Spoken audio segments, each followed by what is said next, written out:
Corona virus इंसानों की जान के लिए तो खतरा है ही, इसने दुनिया भर की अर्थव्यवस्थाओं को भी बहुत बड़े संकट में डाल दिया है। प्रधानमंत्री मोदी भी कह चुके हैं कि अब हमें जान के साथ साथ जहान की भी चिंता करनी होगी, यानी जान को बचाना भी है और अर्थव्यवस्था को चलाना भी है। आज हमारे पास भारत की अर्थव्यवस्था को लेकर एक अच्छी और एक बुरी खबर है। अच्छी खबर यह है कि कोरोना वायरस और लॉकडाउन के बुरे प्रभावों के बावजूद दुनिया के सिर्फ 2 बड़े देश ऐसे हैं जिनकी अर्थव्यवस्था इस वर्ष दुनिया के मुकाबले तेज रफ्तार से बढ़ेगी। पहला देश है भारत और दूसरा है चीन। लेकिन बुरी खबर यह है कि भारत की अर्थव्यवस्था इस दौरान सिर्फ 1.9% की रफ्तार से बढ़ेगी। ये बात इंटरनेशनल मॉनेटरी फंड यानी IMF ने अपनी ताजा रिपोर्ट में कही है। IMF के मुताबिक इस दौरान चीन की अर्थव्यवस्था 1.2% की रफ्तार से बढ़ेगी। यानी दुनिया भर में यह वायरस फैलाने के बाद भी चीन थोड़ी कम स्पीड में ही सही लेकिन आगे बढ़ता रहेगा। इसके अलावा दुनिया के सभी बड़े देशों की अर्थव्यवस्था को भारी नुकसान होगा और इन देशों की विकास दर माइनस में चली जाएगी या नकारात्मक हो जाएगी।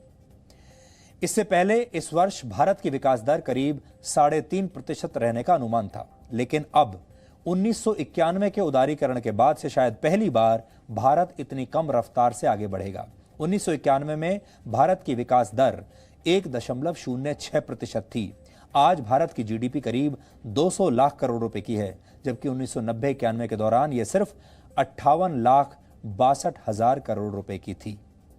IMF के आकलन के मुताबिक इस दौरान दुनिया की GDP -3% हो जाएगी। इससे पहले इसके 3.3% रहने का अनुमान था, यानी प्लस से अब माइनस में चली जाएगी।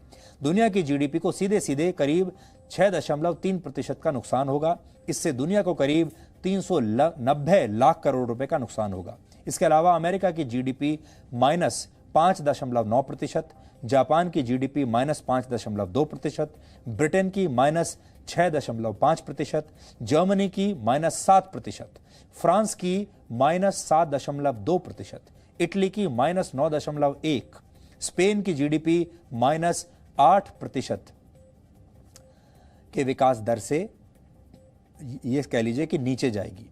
ये सारे वो 2 देश हैं जिन्हें कोरोना वायरस ने सबसे ज्यादा प्रभावित किया है और इसी वजह से इन देशों की अर्थव्यवस्थाओं पर इसका बहुत बुरा असर पड़ने वाला है। IMF ने अपनी वर्ल्ड इकोनॉमिक रिपोर्ट में यह भी कहा है कि अगर 2020 के खत्म होते होते ये महामारी भी खत्म हो गई तो अगले साल 2021 में भारत समेत दुनिया के तमाम देशों की अर्थव्यवस्था वापस पटरी पर लौट आएगी। सब कुछ सही रहने की स्थिति में 2021 में भारत की अर्थव्यवस्था 7.4% की रफ्तार से बढ़ेगी। चीन की अर्थव्यवस्था 9.2%, अमेरिका की 4.5%, जापान की 3% की रफ्तार से बढ़ सकती है। IMF के मुताबिक इस महामारी की वजह से दुनिया के तमाम देशों के सामने स्वास्थ्य और वित्तीय संकट आ गया है और चीजों के दाम भी तेजी से गिर रहे हैं। ऐसे में अर्थव्यवस्था पर आया यह संकट अभी कई महीनों तक जारी रहेगा। IMF ने ही पिछले हफ्ते कहा था कि दुनिया की अर्थव्यवस्था वर्ष 1930 के बाद से सबसे बड़ी आर्थिक मंदी में जाने वाली है। 1930 में दुनिया की अर्थव्यवस्था 15% तक गिर गई थी और आर्थिक मंदी का यह दौर वर्ष 1929 से लेकर 39 तक चलता रहा था। इस दौरान अमेरिका समेत दुनिया की तमाम बड़ी अर्थव्यवस्थाओं की हालत खराब हो गई थी और करोड़ों लोग बेरोजगार हुए थे। अब 90 वर्षों के बाद एक बार फिर वैसी ही स्थिति बन रही है, लेकिन अब दुनिया इससे उबरने के लिए 10 वर्षों का इंतजार नहीं करेगी, क्योंकि 10 वर्षों में लाखों करोड़ों जीवन पूरी तरह से तबाह हो सकते हैं। और अब एक अच्छी खबर, संकट की इस घड़ी में गरीबों का ख्याल रखने वाली भारत की परंपरा भी पूरी दुनिया के लिए एक मिसाल बन गई है। कोरोना वायरस के खिलाफ लड़ाई को आसान बनाने के लिए भारत सरकार ने मार्च के आखिरी हफ्ते में 1,70,000 करोड़ रुपए के राहत पैकेज की घोषणा की थी। इसका एक बड़ा मकसद गरीबों के खाते में मदद की राशि ट्रांसफर करना था, जिनके सामने लॉकडाउन की वजह से रोजगार का संकट था। उन सबके बैंक अकाउंट्स में पैसा ट्रांसफर करना था। भारत सरकार ने जो घोषणा की थी उसके तहत 20 करोड़ महिलाओं के जन धन अकाउंट्स में अगले 3 महीनों के लिए हर महीने 500 रुपए ट्रांसफर करने का प्रावधान है। इसके अलावा गरीबों, विधवाओं और दिव्यांगों के खाते में एक बार फिर से 1,000 रुपए और स्वास्थ्य कर्मचारियों के लिए 50 लाख रुपए तक का बीमे का प्रावधान है। कुछ वर्ष पहले तक कोई ये कल्पना नहीं कर सकता था कि विपक्ष की विपदा की इस घड़ी में भारत इतने करोड़ लोगों का एक साथ उनको मदद पहुंचा सकता है। लेकिन आधार कार्ड, जनधन बैंक अकाउंट और मोबाइल फोन इन सब के जरिए इस काम को आसान बना दिया गया और करोड़ों मजदूर और गरीब लोगों तक मदद पहुंचनी शुरू भी हो गई। इसीलिए हम बार बार जब कहते हैं कि डेटा डिजिटल होना चाहिए, सारी चीजें एक दूसरे से कनेक्टेड होनी चाहिए। आपका मोबाइल फोन, आपका आधार कार्ड, आपका बैंक अकाउंट जब एक दूसरे से कनेक्टेड रहता है और ये सब कुछ डिजिटल डेटा सरकार के पास होता है तो मदद देना बहुत आसान हो जाता है। ये मदद मिनटों में आप तक पहुंच सकती है। अब दुनिया के सबसे अमीर देश अमेरिका का उदाहरण लीजिए, जिसकी अर्थव्यवस्था का आकार 1650 लाख करोड़ रुपए है। अमेरिका की अर्थव्यवस्था भारत से करीब 8 गुना बड़ी है, लेकिन फिर भी अमेरिका इन दिनों अपने देश के लोगों तक मदद पहुंचाने के लिए संघर्ष कर रहा है। जिस दिन भारत ने गरीबों के लिए राहत पैकेज की घोषणा की थी, उसी दिन अमेरिका के राष्ट्रपति डोनाल्ड ट्रंप ने भी 150 लाख करोड़ रुपए के राहत पैकेज का ऐलान किया था। ये भारत के राहत पैकेज से करीब 88 गुना ज्यादा है और यह भारत की कुल अर्थव्यवस्था से सिर्फ 50 लाख करोड़ रुपए कम है।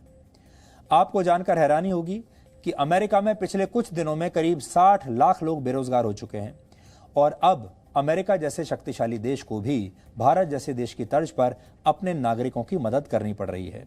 150 लाख करोड़ रुपए के राहत पैकेज के तहत अमेरिका में सालाना 57 लाख रुपए कमाने वाले हर व्यक्ति को अगले 3 हफ्तों के दौरान करीब 91,000 रुपए की मदद दी जाएगी, जबकि वर्ष में 1 करोड़ 14 लाख रुपए तक कमाने वाले पति पत्नी को 1,82,000 रुपए और बच्चों को 38,000 रुपए की मदद दी जाएगी। भारत के मुकाबले यह राहत पैकेज बहुत बड़ा है और इसके लिए दी जाने वाली मदद भी बहुत बड़ी है, लेकिन अमेरिका अपने नागरिकों तक ये मदद भारत के रास्ते पर चलते हुए ही पहुंचा रहा है। जिस तरह भारत में आधार कार्ड और जनधन बैंक खातों के जरिए राहत की राशि लोगों तक पहुंचाई जा रही है, ठीक वैसे ही अमेरिका में भी लोगों तक ये मदद सोशल सिक्योरिटी नंबर और इनकम टैक्स रिकॉर्ड्स के जरिए पहुंचाई जाएगी। यानी डेटा प्राइवेसी के नाम पर लोग जो जानकारियां सरकारों को देने से कतराते थे, वही जानकारियां, वही डेटा अब करोड़ों लोगों के लिए संजीवनी बूटी बन गया है। भारत से लेकर अमेरिका तक यही डेटा अब लोगों को संकट की इस घड़ी से उबरने में मदद कर रहा है, उन तक मदद पहुंचा रहा है।